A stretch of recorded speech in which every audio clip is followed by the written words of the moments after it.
दोस्तों, क्या होता है राष्ट्रपति शासन? लागू होने पर राज्य में क्या होते हैं बदलाव? आइए जानते हैं डिटेल में। भारत देश की आजादी के बाद अब तक कुल 134 बार राष्ट्रपति शासन लगाया जा चुका है। मणिपुर और उत्तर प्रदेश में सबसे ज्यादा 11 बार प्रेसिडेंट रूल लागू हो चुका है। अगर आप राष्ट्रपति शासन क्यों और किन स्थितियों लगाया जाता है और इस रूल के आने के बाद राज्य में क्या बदलाव होते हैं, इसकी पूरी जानकारी इस पेज से प्राप्त कर सकते हैं। देश भर में अब तक 134 बार लग चुका राष्ट्रपति शासन। पहली बार 1951 में पंजाब में हुआ था लागू।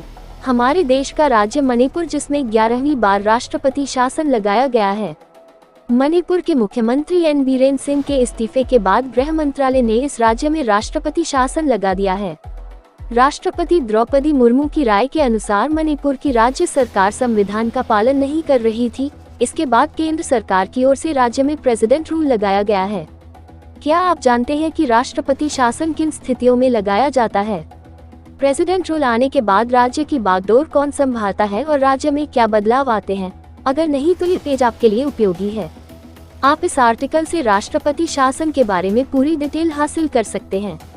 किन स्थितियों में लागू होता है राष्ट्रपति शासन? आइए जानते हैं विस्तार से। राष्ट्रपति शासन को लेकर हमारे संविधान में 3 तरह की आपातकालीन स्थितियों का प्रावधान है। अनुच्छेद 352 के अंतर्गत राष्ट्रीय आपातकाल युद्ध, बाहरी आक्रमण या सशस्त्र विद्रोह में लगाया जाता है। अनुच्छेद 356 राष्ट्रपति शासन, जब राज्य सरकार संविधान के अनुसार काम नहीं करती। इसी को देखते हुए हाल ही में मणिपुर में राष्ट्रपति शासन लागू किया गया। अनुच्छेद 360 के तहत वित्तीय आपातकाल, आर्थिक संकट की स्थिति में राष्ट्रपति शासन लगाया जा सकता है। अनुच्छेद 356 लागू होने के चलते जब राष्ट्रपति लगाया जाता है तो राज्य की कार्यकारी शक्ति केंद्र सरकार को चली जाती है और वही राज्य के कार्यों की देखरेख करता है। इसके अलावा विधानसभा को भंग कर दिया जाता है और उसका सीधा नियंत्रण संसद के पास चला जाता है। आपको बता दें कि राष्ट्रपति शासन लागू होने पर आम लोगों के मौलिक अधिकारों में किसी भी प्रकार से हस्तक्षेप नहीं किया जाता है और वे पहले की तरह ही स्वतंत्र रहते हैं। हालांकि राष्ट्रीय आपातकाल लागू होने पर अनुच्छेद 19 स्वतंत्रता का अधिकार निलंबित किया जा सकता है। राष्ट्रपति शासन लगने के बाद राष्ट्रपति के प्रतिनिधि के रूप में राज्यपाल राज्य का मुखिया बन जाता है। राज्य के सभी कार्य राज्यपाल की देखरेख में चले जाते हैं। किसी राज्य में राष्ट्रपति शासन को 6 महीने के लिए लगाया जाता है।